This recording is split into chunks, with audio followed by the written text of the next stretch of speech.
चलिए आगे बढ़ते हैं हम लोग। और आज का जो हमारा चैप्टर है ये है प्रिंसिपल स्ट्रेस। ठीक है, अभी तक हम लोगों ने कई तरह के स्ट्रेस के बारे में स्टडी किया, जिसमें आपका नॉर्मल स्ट्रेस था। हमने देखा नॉर्मल स्ट्रेस भी दो तरह के थे, टेंसाइल एंड कॉम्प्रेसिव। इसके अलावा हम लोगों ने थर्मल स्ट्रेस देखा था, ठीक है, शियर स्ट्रेस देखा था।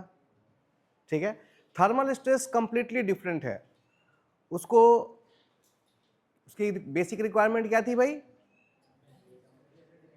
हाँ, टेम्परेचर डिफरेंस, ठीक ना। तो वो एक अलग टॉपिक था, बट बेसिकली अगर देखा जाए मटेरियल में टेम्परेचर से अदर जा कर के, तो हम लोग बेसिक रूप से दो स्ट्रेस के बारे में ही पढ़ते हैं, normal stress and shear stress.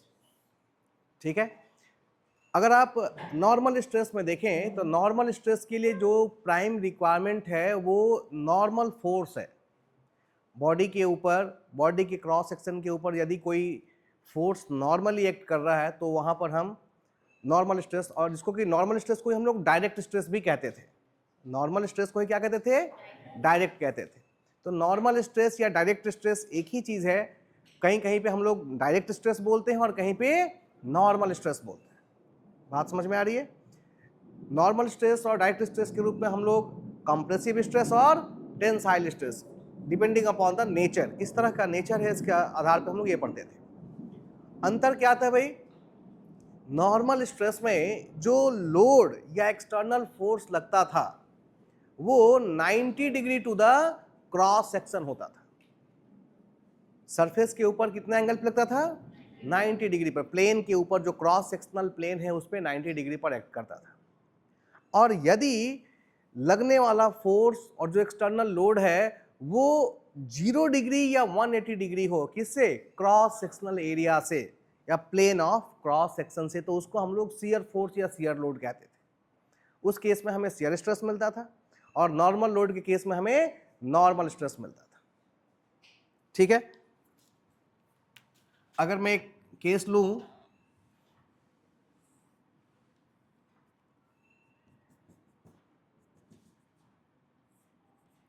अगर हम इस लोड को देखें, इसके ऊपर एक लोड लग रहा है P, ठीक ना, और ये इसका क्या है? Cross, plane of cross section. ये भी क्या होगा? Plane of cross section. ये भी क्या होगा? Infinite number of plane of cross section है। यदि इसका मैं यहां पे क्रॉस सेक्शनल एरिया बनाऊं, suppose this is B and this is D, तो एरिया कितना हो जाएगा? B into D। अगर इसका एरिया कितना है? अब यहां पर अगर हम डायरेक्ट स्ट्रेस निकालते हैं, this will be P upon A। बात समझ में आ रही है? चाहे हम इस क्रॉस सेक्शन पे निकालें, इस पे निकालें, इस पे निकालें या इस पे निकालें, हर जगह स्ट्रेस की वैल्यू क्या आएगी? यूनिफॉर्म रहेगी। It will be P upon A। Clear है? नाउ अगर शियर स्ट्रेस की बात करें तो शियर स्ट्रेस में हम लोगों ने क्या देखा था भाई?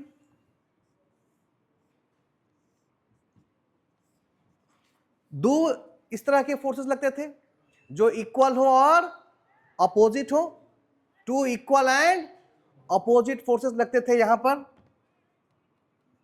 इसके अलोंग, ठीक ना। क्रॉस सेक्शन के अलोंग जो रेसिस्टिंग सेक्शन है उसके अलोंग क्या लगते थे? दो इक्वल एंड अपोजिट फोर्स लगते थे। ऐसे दिखा सकते हैं हम लोग, यही तो शियर फोर्स था, ठीक ना। जैसे कैंची से काटना, सीजर से काटते हैं तो उसमें कौन सा फोर्स लगता है? शियर फोर्स लगता है। रिबिट का टूटना, ये जो रिबिट था हमारा, ये बीच में से अगर टूट रहा है तो ये कैसे टूटता था?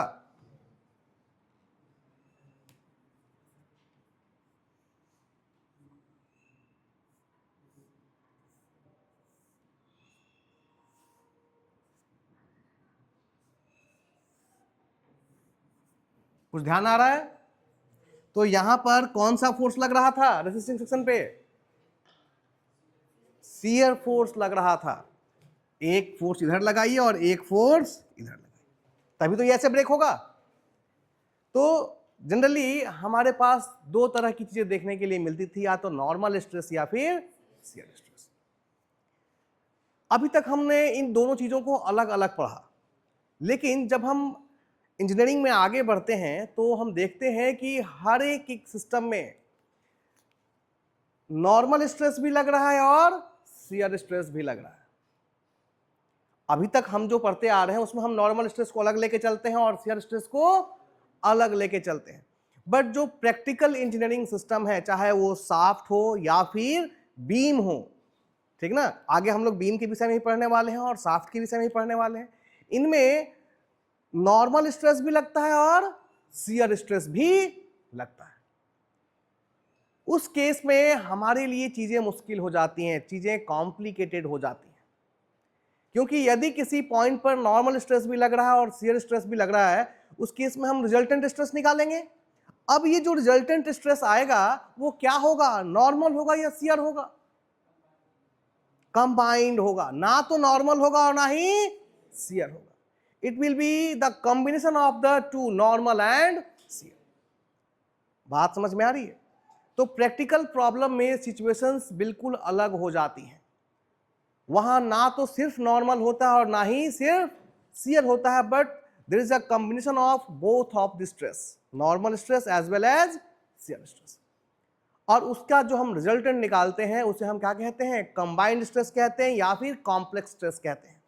इसी कंबाइंड स्ट्रेस के नेचर को समझने के लिए हमारा चैप्टर क्या है, प्रिंसिपल स्ट्रेस। बात समझ में आ रही है कि प्रिंसिपल स्ट्रेस हम क्यों पढ़ रहे हैं? प्रिंसिपल स्ट्रेस में हम कंबाइंड नेचर ऑफ स्ट्रेस को स्टडी करेंगे। कंबाइंड नेचर का मतलब है यहां पर हम एक ऐसा केस लेंगे, ऐसा सिचुएशन कंसीडर करेंगे जिसमें नॉर्मल स्ट्रेस भी हम देख सकें और साथ ही साथ शियर स्ट्रेस। एक ही प्रॉब्लम में नॉर्मल स्ट्रेस भी देखने के लिए मिले और शियर स्ट्रेस भी देखने के लिए मिले। उन दोनों का कंबाइंड स्टडी हम करेंगे किसमें, किस चैप्टर में, प्रिंसिपल स्ट्रेस चैप्टर में। बात समझ में आ रही है कि जब हमने नॉर्मल स्ट्रेस पढ़ा, शियर स्ट्रेस पढ़ा, फिर आखिर ये प्रिंसिपल स्ट्रेस पढ़ने की आवश्यकता क्यों पड़ रही है? क्योंकि यहां पर हम कंबाइंड फॉर्म ऑफ स्ट्रेस को स्टडी करते हैं, और कंबाइंड फॉर्म में कौन से स्ट्रेस हैं, normal stress and shear stress. तो प्रिंसिपल स्ट्रेस चैप्टर में हमारा पहला काम है एक ऐसे सिचुएशन को पकड़ना जिसमें हम दोनों ही स्ट्रेस को एक साथ देख सकें। बात समझ में आ रही है? दोनों ही स्ट्रेस का मतलब नॉर्मल स्ट्रेस भी हम देख सकें और शियर स्ट्रेस भी देख सकें। इसके लिए इसी सिचुएशन में, इसी केस में हम कंबाइंड स्ट्रेस को स्टडी कर सकते हैं। बात समझ में आ रही है? सिर्फ एक चेंज करना होता है। अभी तक अगर आप देखें तो ये जो फोर्स लग रहा था कितना एंगल पे लग रहा है, प्लेन ऑफ क्रॉस सेक्शन से 90 डिग्री पर। शियर स्ट्रेस के केस में कितने पे लगता है, 0 पे, या फिर आप देख सकते हैं यहां पर कितना एंगल है, 0 डिग्री। बात समझ में आ रही है? आप देखें ध्यान से, फोर्स इसी पे तो लग रहा है, तो ये क्रॉस सेक्शन एरिया हुआ, इस पे कितना एंगल बन रहा है, ये 0 डिग्री। बात समझ में आ रही है? तो अगर शियर स्ट्रेस होगा तो क्रॉस सेक्शन के साथ कितना एंगल बन रहा होगा भाई, 0। और यदि नॉर्मल स्ट्रेस होगा, नॉर्मल लोड होगा तो कितना एंगल बन रहा होगा, 90 डिग्री बन। बात समझ में आ रही है? तो जहां सिर्फ 0 होगा वहां शियर और जहां 90 होगा वहां नॉर्मल। हमें एक ऐसा सिचुएशन लेना है जो ना तो 0 डिग्री पे हो और ना ही 90 डिग्री पर हो। तो हम क्या करते हैं, इस सिचुएशन को समझने के लिए एक ऑब्लिक प्लेन ले लेते हैं। ऑब्लिक का मतलब होता है इंक्लाइंड, क्षैतिज। एक ऐसा प्लेन कंसीडर करते हैं जो ना तो 90 डिग्री पे हो और ना ही 0 डिग्री, क्योंकि 90 डिग्री पे होगा तो नॉर्मल, 0 डिग्री पे होगा तो शियर या टेंजेंशियल, ठीक ना। तो हम एक ऐसा प्लेन लेते हैं जो इन दोनों के कहीं बीच में हो। तो हमने यहां पर एक इस तरह का प्लेन कंसीडर कर लिया, और अब हम स्ट्रेस कहां निकालेंगे, इस प्लेन के ऊपर निकालेंगे, इंक्लाइंड प्लेन के ऊपर निकालेंगे। और तब हम देखेंगे कि इस इंक्लाइंड प्लेन के ऊपर यहां पर लोड कौन सा लग रहा है, एक्सियल लोड लग रहा है, एक्सियल टेंसाइल लोड। इस लोड को क्या कहेंगे, एक्सियल, और इसका नेचर कैसा है, टेंसाइल लोड। ठीक ना। तो इसका इफेक्ट इस ऑब्लिक प्लेन के ऊपर कैसा होगा हम देखेंगे। इसके कारण इस ऑब्लिक या इंक्लाइंड प्लेन के ऊपर नॉर्मल स्ट्रेस भी देखने के लिए मिलेगा और शियर स्ट्रेस भी देखने के लिए मिलेगा। बात समझ में आ रही है। तो हमारा ये जो पूरा चैप्टर है प्रिंसिपल स्ट्रेस का, इसमें अगर आप अपना सिलेबस देखें तो यहां पर आपको ये जानना है कि प्रिंसिपल प्लेन क्या होता है, ठीक है, दूसरा प्रिंसिपल स्ट्रेस क्या होता है, और तीसरा किसी ऑब्लिक प्लेन पर हम प्रिंसिपल स्ट्रेस को कैसे देखें, शियर स्ट्रेस को कैसे देखें, नॉर्मल स्ट्रेस को कैसे देखें और इनकी वैल्यूज को कैसे फाइंड आउट कर सकें। बात समझ में आ रही है। हाँ, शियर स्ट्रेस, हाँ वहां भी शियर स्ट्रेस। आप देखो एक लेयर के ऊपर दूसरा लेयर, एक लेयर के ऊपर दूसरा लेयर, कितना एंगल बन रहा है भाई दोनों लेयर के बीच में? 0 डिग्री। ये चीज देखो बस, ठीक ना, क्लियर है। आइए, तो बेसिकली अगर पूरे अभी जो 10 मिनट मैंने बोला इसका निचोड़ देखें तो हमें किसी भी ऑब्लिक प्लेन या इंक्लाइंड प्लेन के ऊपर स्ट्रेस को स्टडी करना है, ठीक है। निचोड़ क्या है? अभी तक जो हम स्ट्रेस पढ़ रहे थे वो इस क्रॉस सेक्शन के ऊपर पढ़ रहे थे। आज प्रिंसिपल स्ट्रेस चैप्टर में जो हम स्ट्रेस पढ़ेंगे वो किसी इंक्लाइंड प्लेन के ऊपर स्ट्रेस को कैसे फाइंड आउट करना है, ये चीज हमें सीखना है। तो प्रिंसिपल स्ट्रेस चैप्टर में हम क्या सीखने वाले हैं भाई? हम कंबाइंड फॉर्म ऑफ स्ट्रेस को स्टडी करने वाले हैं, ठीक है। किसको स्टडी करने वाले हैं? कंबाइंड फॉर्म ऑफ स्ट्रेस को स्टडी करने वाले हैं। और कंबाइंड फॉर्म में कौन कौन से स्ट्रेस हैं? Normal stress and shear stress. और इस कंबाइंड फॉर्म को स्टडी करने के लिए हम सिंपली एक एग्जांपल लेते हैं, stress on an inclined plane, क्योंकि हम देखेंगे कि इस इंक्लाइंड प्लेन के ऊपर हमें दोनों स्ट्रेस एक साथ देखने के लिए मिल जाते हैं। तो अगर हम इसकी स्टडी कर लें इंक्लाइंड प्लेन की तो हमारा पर्पस सॉल्व हो जाएगा। बात समझ में आ रही है कि हम लोग प्रिंसिपल स्ट्रेस क्यों पढ़ने वाले हैं और प्रिंसिपल स्ट्रेस की आवश्यकता क्यों पड़ी? क्योंकि हमने सिर्फ नॉर्मल और शियर स्ट्रेस पढ़ा था, लेकिन जितने भी इंजीनियरिंग प्रॉब्लम हम देखते हैं उसमें ना तो सिर्फ नॉर्मल होता है और ना सिर्फ शियर होता है, बट दोनों का कॉम्बिनेशन हमको देखने के लिए मिलता है। तो उस केस में हम रिजल्टेंट स्ट्रेस को कैसे कैलकुलेट करें, इसके लिए हमें क्या सीखना पड़ता है? एक ऐसा सिचुएशन जिसमें दोनों ही स्ट्रेस हो, नॉर्मल भी हो और शियर भी हो, उस केस में हम रिजल्टेंट कैसे निकालें, ये चैप्टर हमको सिखाता है, प्रिंसिपल स्ट्रेस। बात समझ में आ रही है। तो सबसे पहले हमारा जो पहला टॉपिक है जिसमें हम लोग सीखेंगे कि प्रिंसिपल प्लेन क्या होता है, प्रिंसिपल स्ट्रेस क्या होता है। बात समझ में आ रही है। और ऑब्लिक प्लेन के ऊपर हम स्ट्रेस को कैसे स्टडी करते हैं, ठीक है।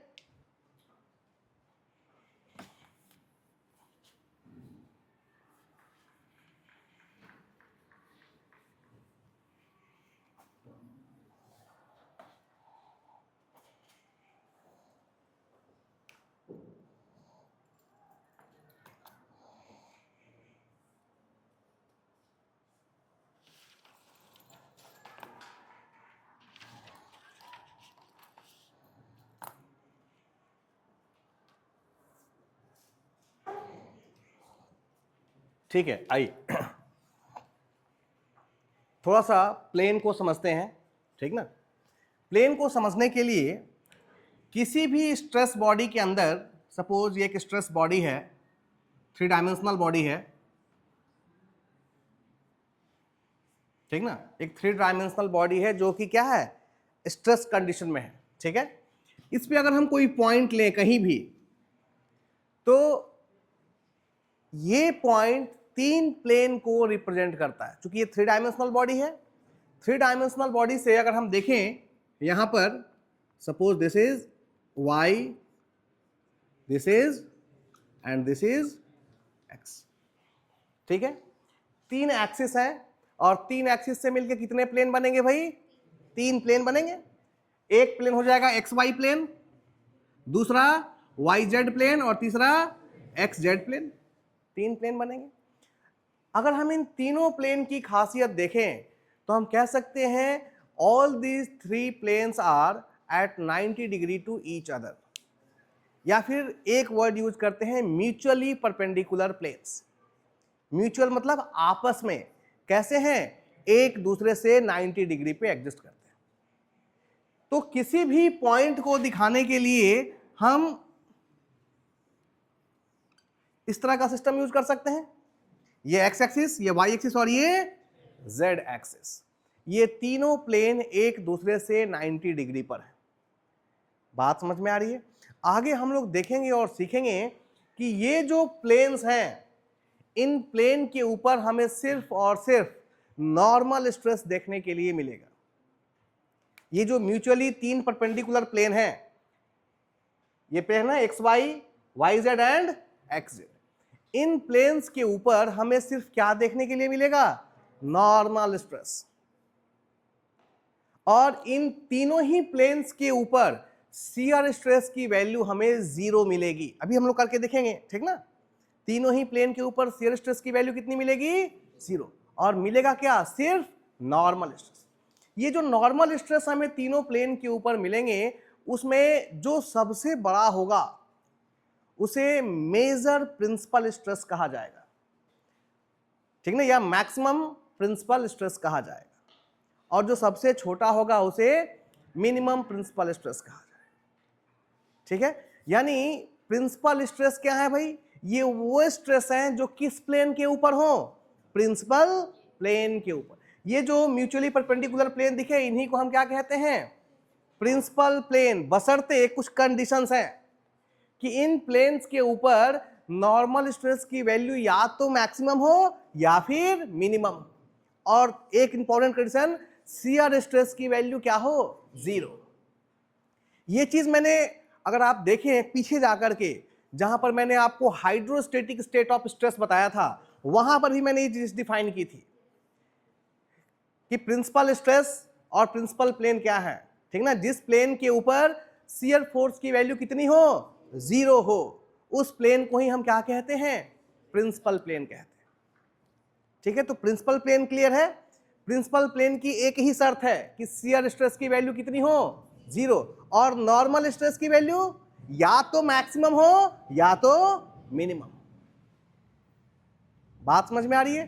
तो प्रिंसिपल प्लेन वो प्लेन होते हैं, पहले तो एक दूसरे से क्या है, ये म्यूचुअली परपेंडिकुलर प्लेन है, ठीक ना, जिनके ऊपर नॉर्मल स्ट्रेस की वैल्यू या तो मैक्सिमम है या फिर मिनिमम है, और साथ ही साथ शियर स्ट्रेस की वैल्यू क्या है, 0 है।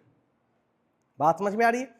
ये जो प्रिंसिपल प्लेन है, ये भी 2 तरह के होंगे। प्रिंसिपल प्लेन भी कितने तरह के हैं, 2। एक को बोलेंगे हम मेजर प्रिंसिपल प्लेन, जिस प्लेन के ऊपर नॉर्मल स्ट्रेस की वैल्यू क्या होगी, मैक्सिमम होगी, क्योंकि प्रिंसिपल प्लेन के ऊपर नॉर्मल स्ट्रेस की वैल्यू या तो मैक्सिमम होगी या फिर मिनिमम होगी।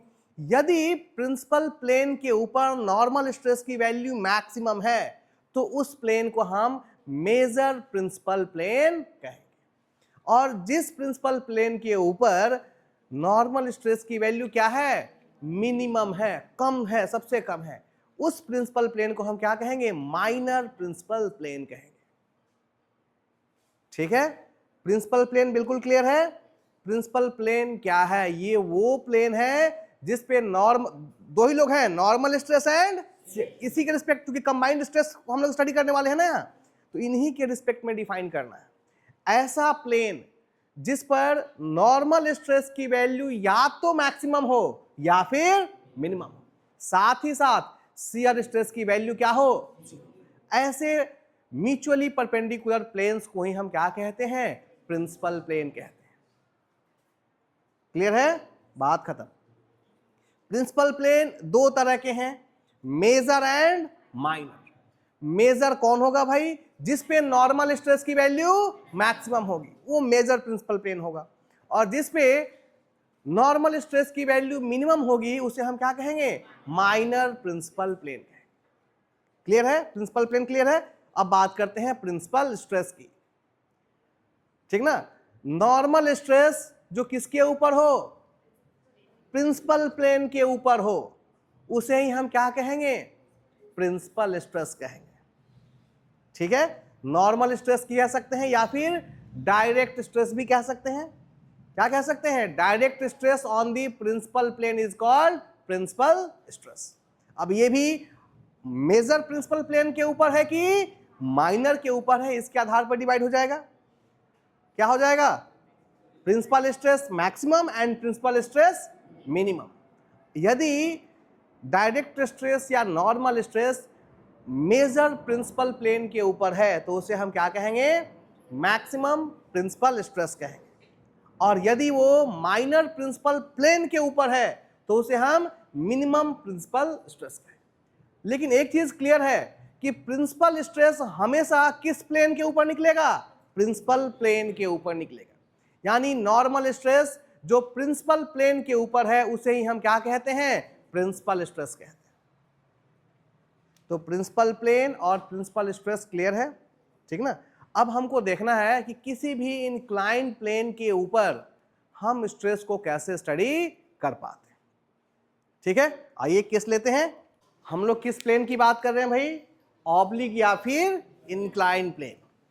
इसके ऊपर हमें दोनों स्ट्रेस को स्टडी करना है, नॉर्मल स्ट्रेस को भी और शियर स्ट्रेस को भी, और तभी हम कंबाइंड स्ट्रेस को समझ पाएंगे। ठीक ना, कि कंबाइंड स्ट्रेस क्या है।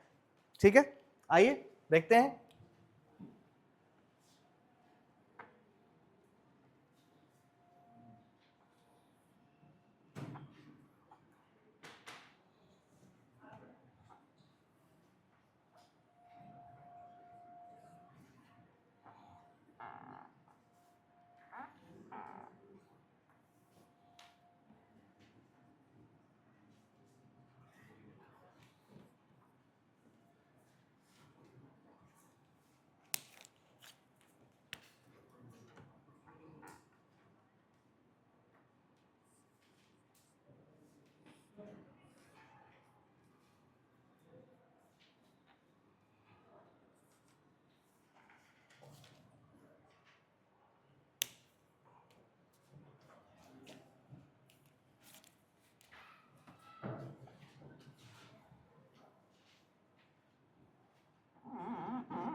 ठीक है,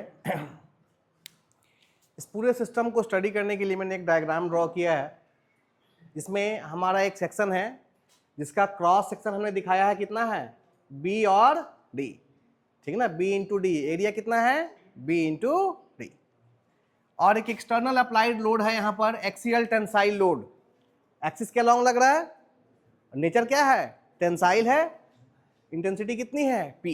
एक्सियल टेंसाइल लोड जिसका मैग्नीट्यूड P है वो यहां अप्लाई हो रहा है। क्रॉस सेक्शनल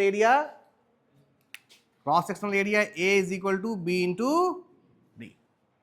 ठीक है, यहां पर हमने 3 डायमेंशनल एक्सिस दिखाया है, दैट इज ये पूरा सेक्शन क्या है, 3D है। ध्यान रहे यहां पर हम चीजों को 3D में लेके चलेंगे, लेकिन हमेशा उसको किस में डील करेंगे, प्लेन 2 डायमेंशनल होता है। ठीक ना, तो हम बॉडी 3D मानेंगे बट उसको हमेशा किस में कन्वर्ट करेंगे, 2D में। और तरीका क्या है भाई इसका, किसी एक एक्सिस के अबाउट स्ट्रेस की वैल्यू को क्या मान लेना, 0 मान लेना। एक साइड को क्या कर दिया, 0, तो अब वो क्या बन गया, 2 डायमेंशनल बन गया, वो प्लेन बन गया। ठीक ना, तो यहां पर जो लोड लग रहा है वो किस डायरेक्शन में लग रहा है, एक्स डायरेक्शन में लग रहा है। बात समझ में आ रही है, ध्यान दें। इसी क्रॉस सेक्शन को मैंने यहां पर दिखाया है, ये हो गया वाई एक्सिस और ये हो गया जेड एक्सिस। जो फोर्स, ये क्रॉस सेक्शन है, फोर्स ऐसे लग रहा है, फोर्स किस दिशा में लग रहा है, एक्स।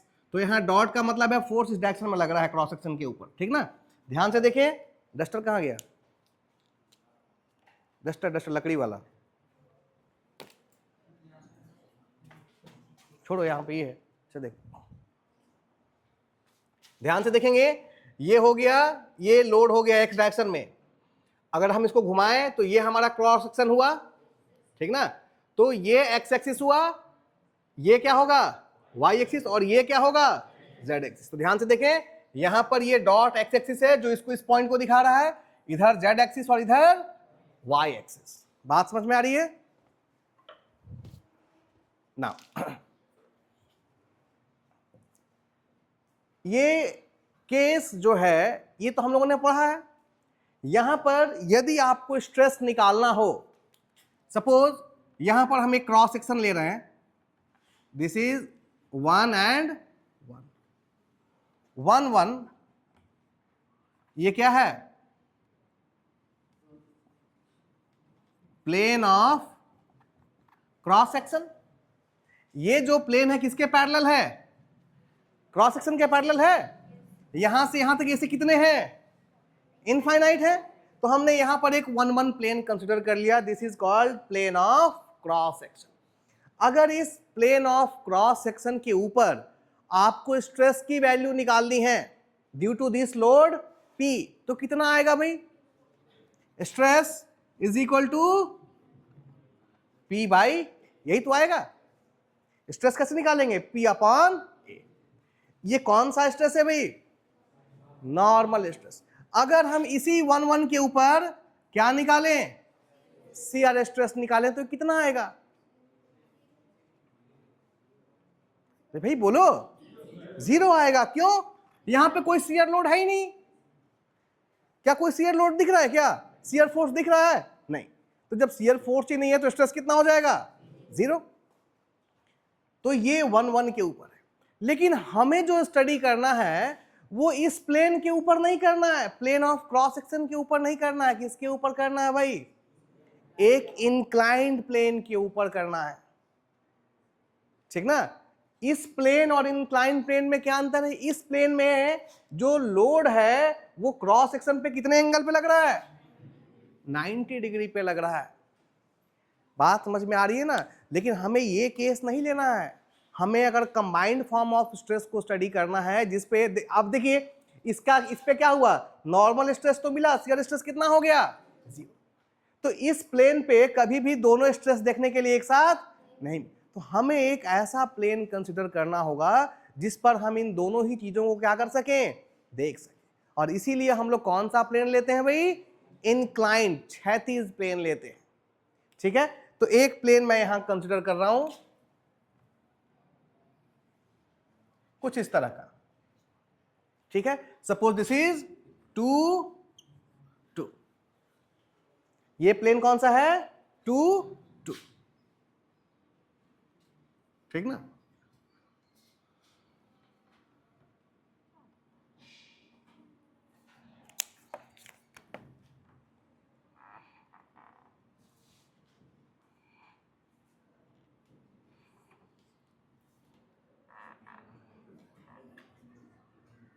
ठीक है जी, एक 1 1 था और एक हमने क्या ले लिया, 2 2।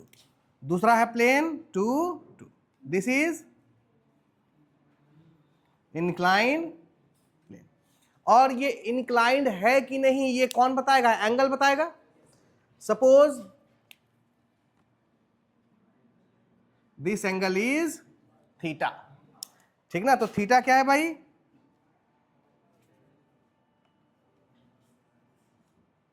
Location of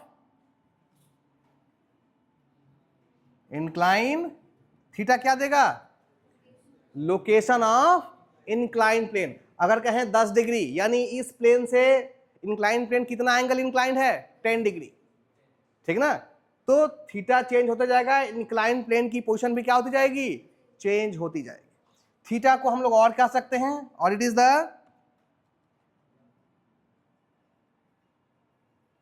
angle between inclined and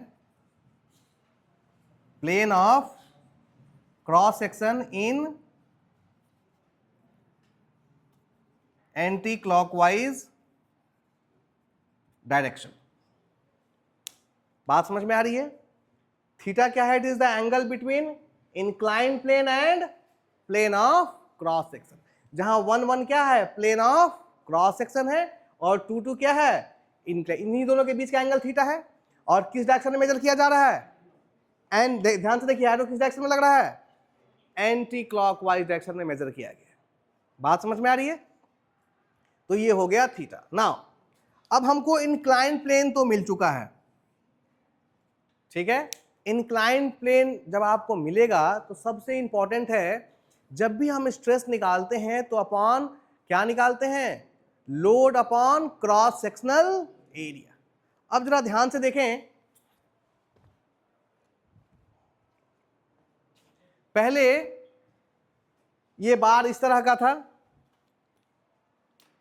ठीक ना, और अब हम पहले cross section, plane of cross section का ये क्रॉस सेक्शन है हमारा, चाहे ये है।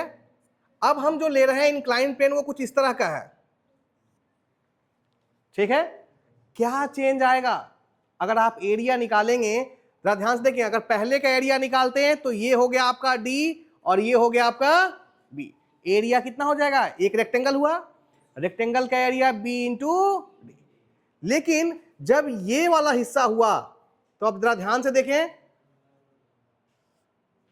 जब यहां से इसको ऐसे काटेंगे बीच में से तो आपको कैसा शेप मिलेगा,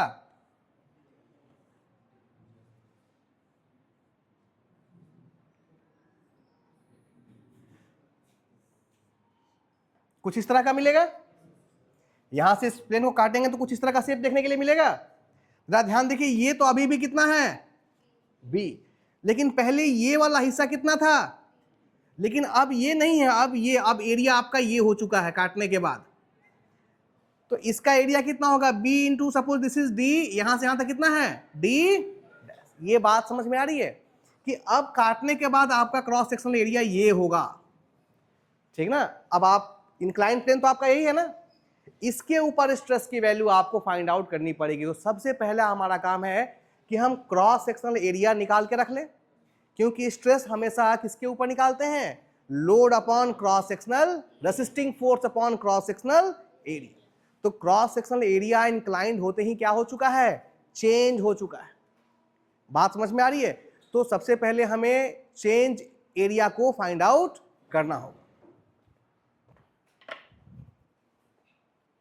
ठीक ना। आइए यही निकाल लेते हैं।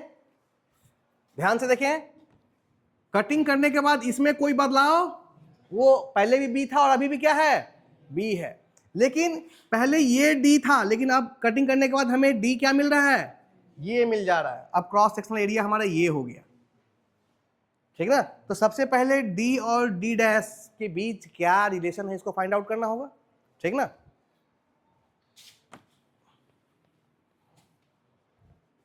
ठीक है, मान लेते हैं लेट एरिया ऑफ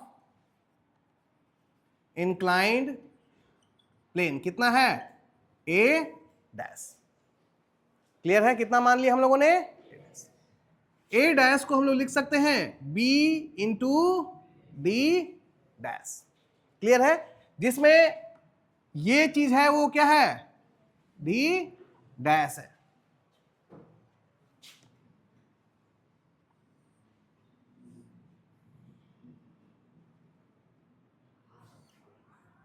ये तो हमारा B है और ये हमारा D। ध्यान से देखें, ये एंगल कितना है भाई, ये एंगल कितना है, थीटा। एक काम करें, सिंपल सा इसी ट्रायंगल को बनाएं, इस ट्रायंगल को यहां ड्रॉ करें थोड़ा बड़ा करके। ये एंगल कितना दिया है भाई, और ये चीज कितना है, डी, ये कितना हो गया है, डी। बात समझ में आ रही है? देखिए इतना ये डी दिया हुआ है, ठीक है, और ये अब क्या हो गया, डी डैश। दोनों के बीच का एंगल कितना है, थीटा है। ध्यान दें, अगर यहां पर हम क्या निकालें, कॉस थीटा, तो कॉस थीटा कितना हो जाएगा, डी अपॉन। बात समझ में आ रहा है हम क्यों निकाल रहे हैं, क्योंकि हमें डी मालूम है, हमें डी डैश मालूम नहीं है, तो हमें डी डैश तो पता करना है ना। तो यहां से हमें मिल जाएगा डी डैश कितना, d अपॉन cos थीटा। ठीक है, अब आप a डैश निकाल सकते हैं। a डैश क्या है? It is the area of cross sectional area of inclined plane. जो इंक्लाइंड प्लेन था उसका एरिया कितना था भाई? b into D dash. तो b इंटू डी डैश की जगह क्या पुट कर दें? d upon cos. और b इंटू डी को क्या लिख सकते हैं? a upon cos theta. तो a डैश आपको मिल गया a upon cos theta. Clear है? a और a में क्या अंतर है और a और a डैश में क्या अंतर है और a डैश फाइंड आउट करने की आवश्यकता क्यों पड़ी भाई? क्योंकि हमें इंक्लाइन प्लेन के ऊपर देखना है और इंक्लाइन प्लेन का जो क्रॉस सेक्शनल एरिया आएगा वो प्लेन ऑफ क्रॉस सेक्शन के क्रॉस एरिया से क्या है? अलग है। बात समझ में आ रही है? सो ये वैल्यू हमें मिल गई किसकी? a डैश की। अब देखते हैं इसके ऊपर स्ट्रेस की वैल्यू कितनी कितनी है।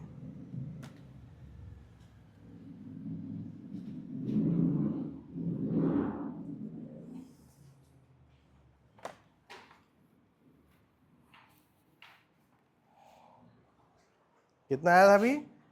a dash is equal to a upon cos theta. ठीक है ना? फॉर 2 2 कौन सा प्लेन ले रहे हैं? प्लेन 2 2, यानी किस प्लेन की बात करने वाले हैं भाई? इंक्लाइन प्लेन की बात करने वाले हैं। आइए देखते हैं इंक्लाइन प्लेन में क्या खास है। इसके ऊपर आपको क्या निकालना है? स्ट्रेस को स्टडी करना है। अब इंक्लाइन प्लेन के ऊपर कितना लोड लग रहा है बताइए? नहीं, P नहीं लग रहा है। यही चीज तो सीखना है। P तो प्लेन ऑफ क्रॉस सेक्शन के ऊपर लग रहा था। अब आपको कौन सा प्लेन, किस प्लेन की बात करनी है? इंक्लाइन। क्या इंक्लाइन प्लेन के ऊपर कोई फोर्स दिख रहा है क्या? लेकिन है। इस लग तो यही P रहा है, बट इस P का इफेक्ट हमें इस इंक्लाइन प्लेन के ऊपर देखने के लिए मिलेगा। कैसे मिलेगा? और देखो जरा, ध्यान दें, ये P लग रहा है। एक मैं नया फिगर बना देता हूं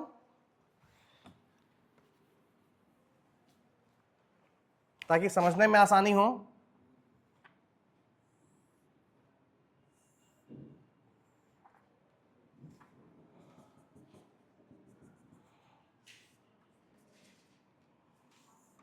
ठीक है, आइए देखिए, ये फोर्स तो क्या लग रहा है भाई? ये फोर्स P लग रहा है और ये जो प्लेन है this is 2 and 2 incline plane. ठीक है, अगर हम इंक्लाइन प्लेन के ऊपर एक नॉर्मल ड्रॉ करें, इस इंक्लाइन प्लेन के ऊपर, ठीक है, नॉर्मल ड्रॉ कर दिया। इस प्लेन के ऊपर इंक्लाइन प्लेन कौन सा है? 2 2 के ऊपर एक क्या ड्रॉ कर रहे हैं? नॉर्मल। अब जरा ध्यान से देखो, ये जो फोर्स P लग रहा है इसको हम इस एक्सिस के अबाउट रिजॉल्व कर सकते हैं? कर सकते हैं कि नहीं कर सकते हैं? जरा ध्यान से देखें, ये एंगल कितना है? ये एंगल कितना दिया हुआ है अभी? थीटा दिया हुआ है। ये एंगल कितना है? तो ये एंगल कितना होगा भाई? बात समझ में आ रही है? फिर ध्यान से देखें, ये 90 माइनस थीटा है, तो ये एंगल कितना होगा बताओ? 90 minus theta, this is 90 minus. अब जरा ये रेड लाइन और इस ब्लैक लाइन कितना एंगल है टोटल? क्योंकि नॉर्मल ड्रॉ किया था तो ये 90 डिग्री है और ये हो गया है 90 माइनस थीटा, तो ये बचा हुआ वाला कितना है? टोटल 90 है, तो ये 90 माइनस थीटा इतना हो चुका है, तो जो बचा हुआ वो कितना होगा? थीटा। क्लियर है? अब हम थीटा क्यों निकाल रहे हैं? ताकि हम इस फोर्स को क्या कर सकें? रिजॉल्व कर सकें। रिजॉल्व क्यों कर रहे हैं हम? क्योंकि अब हमें इंक्लाइंड प्लेन के ऊपर स्ट्रेस को देखना है और इंक्लाइंड प्लेन के ऊपर कौन सा लोड लग रहा है ये अभी तक हमें पता नहीं। यही चीज पता करने के लिए हम इस फोर्स को क्या करेंगे? रिजॉल्व करेंगे। ठीक है, तो अब ध्यान से देखिए, इस प्लेन के नॉर्मल डायरेक्शन में अगर इस P को हम रिजॉल्व करें तो क्या मिलेगा? सपोज दिस इज Pn, और इस P का पैरेलल टू दिस प्लेन अगर रिजॉल्व करें तो एक कंपोनेंट मिलेगा। बात समझ में आ रही है? ध्यान दें बोर्ड पे। इस P के दो कंपोनेंट हैं, एक कंपोनेंट इस इंक्लाइन प्लेन के परपेंडिकुलर है और एक कंपोनेंट इस इंक्लाइन प्लेन के समानांतर है। जो नॉर्मल है उसको हमने क्या मान लिया? Pn, और जो समानांतर में इसको हमने क्या मान लिया? Ps। क्यों? क्योंकि जो समानांतर में होगा वो कौन सा स्ट्रेस जनरेट करेगा? Shear stress. और जो 90 डिग्री पे होगा वो कौन देगा? Normal stress. तो दो लोड हो गए, एक Pn और दूसरा, ये Pn और Ps कहीं से आए नहीं हैं, इसी P के दो कंपोनेंट हैं। ये जो फोर्स है P, क्योंकि फोर्स तो एक ही लग रहा था, एक्सियल टेंसाइल लोड लग रहा था, बट इसके दो कंपोनेंट दो डायरेक्शन में काम कर रहे हैं। किसके ऊपर? इंक्लाइंड प्लेन के ऊपर। आप जरा बताएं Pn की वैल्यू कितनी हो जाएगी? P कॉस, और Ps की वैल्यू, मैकेनिक्स में रिजोल्यूशन ऑफ फोर्स पढ़ा है? हाँ जी। अब कुछ लोगों के चेहरे पे मुझे दिख रहा है कि बिल्कुल नहीं पता है। हमने यहां फोर्स P को दो परपेंडिकुलर कंपोनेंट में क्या कर दिया? रिजॉल्व कर दिया। ये P जिस एक्सिस के साथ थीटा बनाता है उधर P cos थीटा होगा और दूसरे साइड में P sin थीटा। अगर रिजोल्यूशन सीखना है तो मैकेनिक्स के लेक्चर में जाके देख सकते हैं। मैकेनिक्स का जो लेक्चर पढ़ा हुआ है मैकेनिक्स के, उसमें आप देखेंगे, उसमें मैंने रिजोल्यूशन ऑफ फोर्स सिखलाया है बच्चों को। जो आपके फर्स्ट ईयर के बच्चे हैं उनको रिजोल्यूशन ऑफ फोर्स बताया है कि फोर्स को कैसे रिजॉल्व करते हैं, क्यों कॉस थीटा इधर होता है और साइन थीटा, ये सारी बेसिक चीजें मैंने वहां बता रखी है। तो अगर मन में दुविधा हो, शंका हो, तो एक बार जरूर देखें, ठीक ना। फोर्स रिजॉल्व करने आपको आना चाहिए। क्लियर है? ये चीज हम मैकेनिक्स में पढ़ते हैं, इसलिए ये चीज आपको आनी चाहिए। अगर नहीं भी आती है तो इसको जरूर सीखें। 10 मिनट के बाद, 10 मिनट मैंने इसका वीडियो में बना रखा है मैंने, ठीक ना। आगे बढ़े तो अब देखिए, अब आपको समझ में आया कुछ कि यहां पर एक ही फोर्स लग रहा है, लेकिन जब हम इस फोर्स को किसी इंक्लाइंड प्लेन के ऊपर देखते हैं तो इस फोर्स के दो इफेक्ट हमें वहां देखने के लिए मिलता है। एक जो इस प्लेन के क्या हो? नॉर्मल हो, और एक वो जो इस प्लेन के पैरेलल हो, समानांतर हो। बात समझ में आ रही है? यानी इस प्लेन के ऊपर अब कितने लोड लग रहे हैं? दो। एक नॉर्मल लोड है और एक शियर लोड है। क्योंकि ये जो PS है this is parallel to the plane, ये क्रॉस सेक्शन के क्या है? पैरेलल आ गया है। कौन से क्रॉस सेक्शन की बात मैं कर रहा हूं? इंक्लाइंड वाले की बात कर रहा हूं, 2-2 की बात कर रहा हूं। तो कंबाइंड समझ में आया कि कंबाइंड क्यों हो जा रहा है? दोनों लग रहे हैं। अभी तक हमको क्या लग रहा था? इस प्रैक्टिकली अगर हम सिस्टम ये देखेंगे, हमको लगेगा कि यहां पर सिर्फ कौन सा लोड लग रहा है भाई? एक्सियल टेंसाइल लोड लग रहा है। लेकिन ये एक्सियल टेंसाइल लोड इस क्रॉस सेक्शन के ऊपर लग रहा है। जैसे ही हम इसमें कोई इंक्लाइंड प्लेन लेंगे, अब ये axial tensile load normal load and shear load में क्या हो जाता है? कन्वर्ट हो जाता है। बात समझ में आ रही है? तो अब हमारे पास दो लोड हो गए इंक्लाइंड प्लेन के ऊपर। इस प्लेन के ऊपर तो अभी भी एक ही लोड है। स्ट्रेस अगर अभी भी हमको कैलकुलेट करना हो तो ये क्या आएगा? P/A। लेकिन इंक्लाइंड प्लेन पे जब लेना हो तो फिर हम P/A नहीं लिख सकते, क्योंकि इंक्लाइंड प्लेन पर जो नॉर्मल लोड है वो P cos थीटा है, और जो पैरेलल इसके समानांतर है वो कितना है? P sin थीटा है। इसको आप टेंजेंशियल कंपोनेंट भी कहते हैं। P sin थीटा जो पैरेलल होता है उस कंपोनेंट को क्या कहते हैं हम लोग? टेंजेंशियल कंपोनेंट कहते हैं। इसे हम नॉर्मल कंपोनेंट कहते हैं, टेंजेंशियल कह सकते हैं, या फिर शियर कंपोनेंट कह सकते हैं, शियर लोड कह सकते हैं। बात समझ में आ रही है? अब जरा बताएं, अब स्ट्रेस कैलकुलेट का हमारा मकसद क्या था? To find out the value of stress on an inclined plane. बात समझ में आ रही है? तो अब फॉर टू यानी ये जो इंक्लाइन प्लेन है इसकी बात कर रहे हैं। इसके ऊपर यदि हमें सिग्मा एन कैलकुलेट करना है, सिग्मा एन का मतलब क्या है भाई? Normal stress. सिग्मा स्ट्रेस को दिखा रहा है और सिग्मा एन कर दिया तो ये किसको बताएगा? Normal stress. किसके ऊपर? किसके ऊपर भाई? इंक्लाइन प्लेन टू के ऊपर। तो कितना होगा बताएं? स्ट्रेस क्या होता है? Force upon area. फोर्स कितना है? कौन सा फोर्स? Normal force. कितना है भाई? P cos theta upon area. देखिए एरिया हमने पहले ही निकाल रखा था, ए डैश निकाला था, A dash that is P cos theta upon A dash कितना था? A upon cos। So sigma N two कितना हो जाएगा? P upon A into cos square theta that is P by A को क्या लिख सकते हैं भाई? सिग्मा लिख सकते हैं। P बाई ए क्या है? Sigma cos square theta. So sigma N two incline plane के ऊपर आ गया सिग्मा कॉस स्क्वायर थीटा। यहां से एक बहुत इंपॉर्टेंट चीज आपको सीखनी है। आप किसी भी इंक्लाइन प्लेन के ऊपर नॉर्मल स्ट्रेस तभी फाइंड आउट कर सकते हैं जब आपको प्लेन ऑफ क्रॉस सेक्शन के ऊपर स्ट्रेस की वैल्यू मालूम हो। क्या मतलब है? ध्यान दें, ये तभी कैलकुलेट होगा जब आपको क्या मालूम हो। और सिग्मा क्या है? यहां सिग्मा क्या है? Sigma is the stress on the plane of cross section. थोड़ी देर पहले ने सिग्मा निकाला था, sigma is equal to P by A, यही था ना?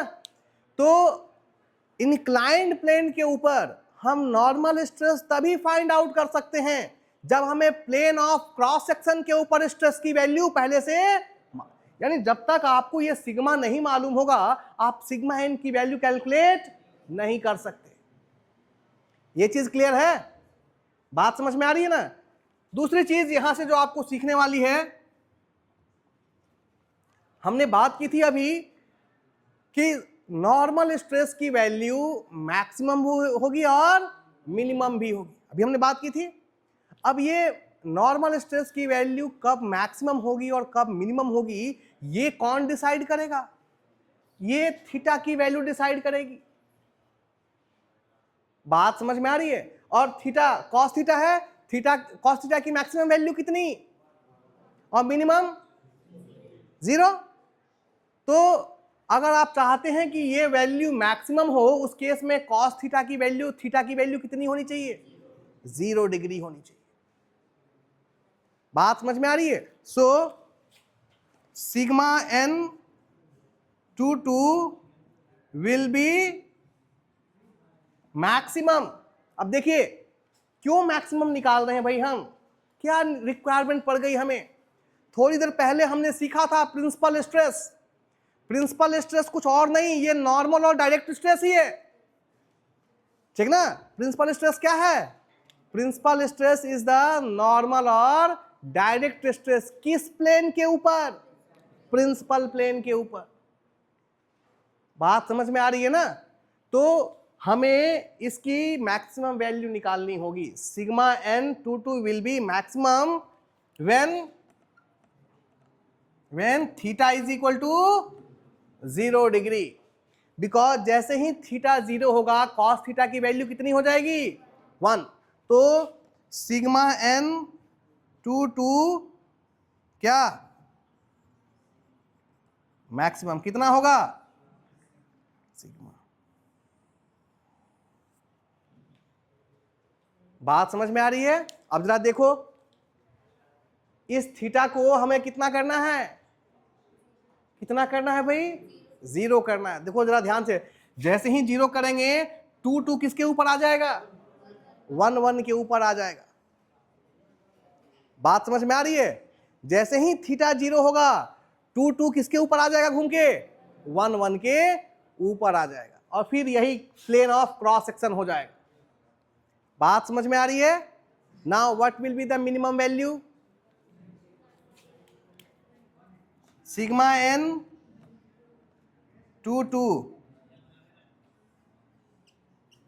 मिनिमम कब होगी?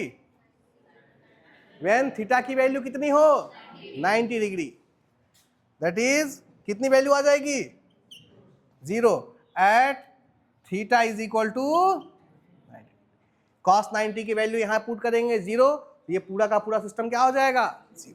अब जरा देखो भाई, सिग्मा n को मिनिमम करना है तो थीटा को कितना करना होगा 90। 90 का मतलब ये 2 2 कहां चला जाएगा, ये लाइन बन जाएगी 2 2, क्योंकि इस लाइन और इस लाइन के बीच का एंगल कितना हो जाएगा 90 डिग्री।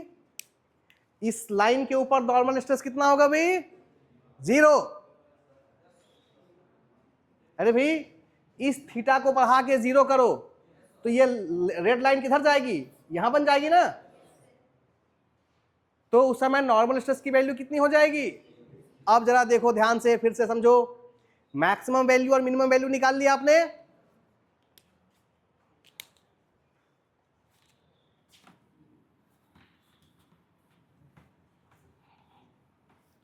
जिस पर मैक्सिमम वैल्यू मिली है, जिस प्लेन के ऊपर मैक्सिमम वैल्यू मिली है वो मेजर प्रिंसिपल प्लेन होगा, और जिसके ऊपर मिनिमम वैल्यू मिली है वो माइनर प्रिंसिपल प्लेन होगा। ये चीज क्लियर है? ये जो 1 1 था इसके ऊपर हमें वैल्यू क्या मिली मैक्सिमम, ठीक ना, मैक्सिमम मिली है ना। कब? जब थीटा को हम लोगों ने कितना रखा था 0 डिग्री। हाँ बताएं, अभी नहीं, वहां केबिन मिलेंगे, आधे घंटे में आ रहे। बात समझ में आ रही है? मैक्सिमम जब थीटा की वैल्यू क्या हो 0 हो, और थीटा की वैल्यू 0 हो तो प्लेन कौन सा मिला था भाई, ये है 1 1। ये कब मिला? जब थीटा की वैल्यू क्या हो गई 0। और दूसरा मिनिमम जब थीटा की वैल्यू कितनी हो 90 डिग्री। अब देखिए 1 1 और 2 2 के, ये 2 2 है और ये 1 1 के ऊपर मैक्सिमम है और 2 2 के ऊपर कितना है 1 1 और 2 2 के बीच कितने का एंगल है ना भाई, ये कितना है। फिर से सब जो कुछ लोगों के मन में अभी भी चेहरे पे दिख रही है कैसे हो रहा है, वापस देखो, यहां से ध्यान से देखो। पहले हम थीटा को 0 कर रहे हैं तो थीटा ये 1 1 है, ये जो पेन है हमारा ये 1 1 है और ये हमारा 2 2 है। थीटा 0 होगा तो ये घूम के आकर किसके ऊपर आ जाएगा, दोनों एक दूसरे के ऊपर आ जाएगा, तो 2 2 और 1 1 क्या होगा एक ही लाइन के ऊपर आ जाएगा। क्लियर है? तो एक लाइन में बनाता हूं, देखिए ये 1 1 के नीचे जस्ट बना रहा हूं, ये है 1 और ये है, ठीक है। ये लाइन आपको कब मिली, जब थीटा की वैल्यू कितनी थी 0 डिग्री, और जब 0 थी तब नॉर्मल स्ट्रेस की वैल्यू आपको मैक्सिमम मिली है और उसकी वैल्यू कितनी है सिग्मा। यानी इस प्लेन के ऊपर नॉर्मल स्ट्रेस की वैल्यू क्या है भाई मैक्सिमम है, और इसी मैक्सिमम वैल्यू को हम क्या कहते हैं प्रिंसिपल स्ट्रेस कहते हैं। क्लियर है ना? क्योंकि ये किसके ऊपर मिल रहा है हमें प्रिंसिपल प्लेन के ऊपर मिल रहा है। क्लियर है ना? दूसरा देखो जरा, जब थीटा कितना हो, मिनिमम वैल्यू कब मिली, मिनिमम कब मिला था 0, जब थीटा की वैल्यू कितनी हो थीटा इज इक्वल टू। अब जरा देखो मेजरमेंट किससे हो रहा है भाई, मेजरमेंट के लिए रेफरेंस पॉइंट लाइन कौन सी है, plane of cross section 1 1। Angle theta इसी से, थीटा का देखिएगा हमने लिखा था definition, theta is the angle between inclined plane and plane of cross section. तो अगर 90 करना है तो प्लेन ऑफ क्रॉस सेक्शन तो अपनी जगह पे है, 90 करना है तो ये रेड लाइन ऐसे घूमते घूमते घूमते घूमते इतना, जब ये सीधा हो जाएगी तब एंगल कितना हो जाएगा दोनों के बीच 90 डिग्री। तो ये 1 1 था, 2 2 को कैसे बनाएं कि दोनों के बीच का एंगल कितना हो जाए, 2 2 को घुमा करके यहां कर, तब दोनों के बीच का एंगल कितना हो जाएगा 90 डिग्री। ठीक ना। इस 2 2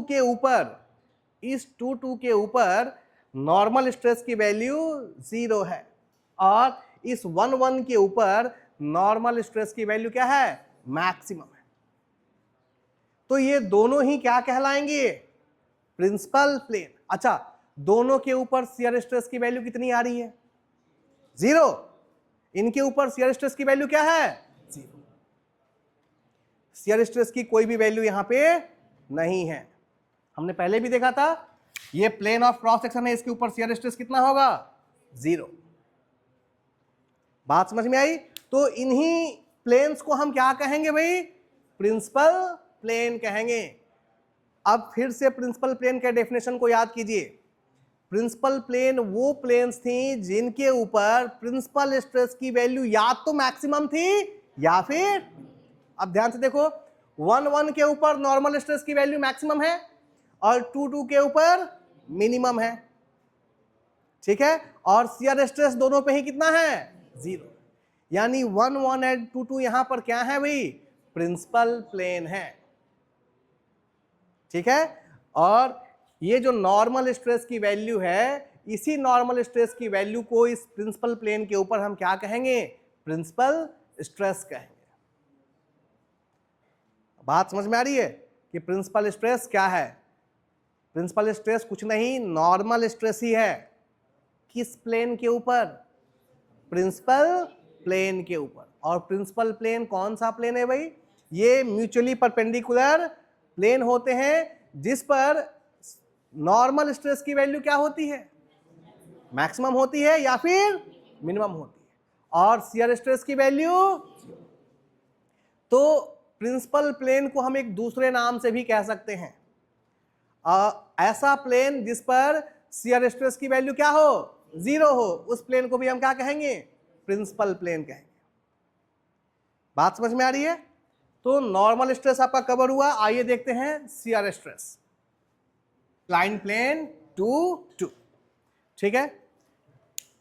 अब इंक्लाइन प्लेन 2 2 के ऊपर आपको शियर स्ट्रेस देखना है। वो फिगर तो मैंने यहां से रब कर दिया है, बट आपको वीडियो में मिल जाएगा, ठीक ना। टाउ शियर स्ट्रेस कितना होगा भाई, शियर फोर्स या shear load upon area. Shear load कितना आया था, P sine theta upon A dash, clear है। So it is P sine theta upon A dash को क्या लिख सकते हैं हम लोग, A upon cos theta. So shear stress किसके ऊपर है, ये टू इंक्लाइन प्लेन के ऊपर कितना हो जाएगा, P upon A into sine theta into cos theta, ठीक ना। इसमें क्या करना है, ऊपर और नीचे, 2 से ऊपर मल्टीप्लाई और 2 से कोई चेंज नहीं आएगा। बट ये क्या हो गया भाई, टाउ किसके ऊपर, 2 2, P बाई ए को क्या लिख सकते हैं अगेन, सिग्मा, ठीक ना। और ये क्या हो जाएगा, sine 2 theta, 2 sine theta into cos theta, sigma by 2, 2 इधर भी तो है, तो sigma by 2 into sine 2 theta, clear है। तो ये किसकी वैल्यू आ गई भाई, शियर स्ट्रेस की, किसके ऊपर, किसके ऊपर, इंक्लाइन प्लेन के ऊपर। बात समझ में आ रही है। ये 2 2 का मतलब कौन सा प्लेन है, क्योंकि ये जो वैल्यू आई थी P साइन थीटा, वो इसी प्लेन के पैरेलल लोड लग रहा था। बात समझ में आ रही है। नाउ आप बताएं, शियर स्ट्रेस की वैल्यू मैक्सिमम कब होगी, क्यों, हाँ, tau 2 2 will be maximum at theta is equal to 45 and 135, दोनों पे तो होगा, 45 पे भी होगा और 100, यानी मैक्सिमम शियर स्ट्रेस की 2 वैल्यू मिलेंगी। बात समझ में आ रही है, मैक्सिमम शियर स्ट्रेस की कितनी वैल्यू मिलेंगी, दो प्लेन के ऊपर शियर स्ट्रेस की वैल्यू क्या होगी, मैक्सिमम होगी। और ये दोनों प्लेन कितने कितने एंगल पे होंगे, 45 पे होंगे और 100 किसके रिस्पेक्ट में, विथ रिस्पेक्ट टू दिस 1 1, ठीक ना। ध्यान रहे टाउ टू मैक्स कितना हो जाएगा, सिग्मा बाई 2। साइन थीटा की मैक्सिमम वैल्यू कितनी होगी भाई, मैक्सिमम वैल्यू कितनी होगी, 1 ही होगी ना। तो जब 1 पुट करेंगे 1 कहां पे आएगा, 45 पे आएगा और 135 पे आएगा। उस केस में मैक्सिमम शियर स्ट्रेस की वैल्यू कितनी हो जाएगी, सिग्मा अपॉन 2। अब देखिए फिर से एक चीज को समझे, शियर स्ट्रेस भी निकालने के लिए आपको क्या पता होना चाहिए, प्लेन ऑफ क्रॉस सेक्शन के ऊपर स्ट्रेस की क्या वैल्यू है ये मालूम होनी चाहिए, तभी जाकर के, यानी इंक्लाइंड प्लेन को स्टडी करने के लिए सबसे पहले आपको प्लेन ऑफ क्रॉस सेक्शन के बारे में सारा आइडिया होना चाहिए, क्योंकि ये जो सिग्मा है ये प्लेन ऑफ क्रॉस सेक्शन के ऊपर लगने वाला नॉर्मल स्ट्रेस है। क्लियर है। दूसरी चीज आप यहां से देख सकते हैं, जो शियर स्ट्रेस की जो मैक्सिमम वैल्यू है वो नॉर्मल स्ट्रेस की मैक्सिमम वैल्यू की आधी है। नॉर्मल स्ट्रेस की मैक्सिमम वैल्यू सिग्मा आई थी और शियर स्ट्रेस की मैक्सिमम वैल्यू कितनी आई है, सिग्मा बाई 2 आई। क्लियर है। और शियर स्ट्रेस की जो वैल्यू मैक्सिमम होगी वो दो प्लेन के ऊपर होगी, ठीक ना। इन देखिए जिस पर नॉर्मल स्ट्रेस की वैल्यू मैक्सिमम या मिनिमम थी उन प्लेन्स को हमने क्या कहा, प्रिंसिपल प्लेन कहा। लेकिन जिस प्लेन के ऊपर शियर फोर्स की वैल्यू, शियर स्ट्रेस की वैल्यू मैक्सिमम है उसे क्या कहेंगे, उसे कहते हैं हम लोग टाउ मैक्स प्लेन। इसे क्या कहते हैं, या फिर ऐसा प्लेन जिस पर शियर स्ट्रेस की वैल्यू क्या हो, मैक्सिमम। बात समझ में आ रही है। ध्यान रहे ये प्लेन दो जगह मिलेंगे, 45 डिग्री पे और 135 डिग्री पे। क्लियर है। अब जरा ध्यान से देखें,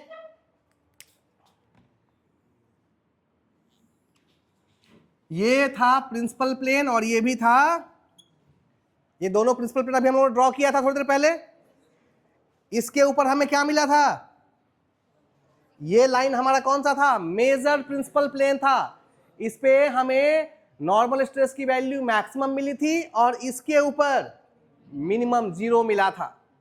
तो ये दोनों major and minor principal plane हो गए। और यही जो प्रिंसिपल प्लेन था ये आपका 1 1 भी था, ठीक ना। इससे 45 डिग्री, 45 डिग्री का मतलब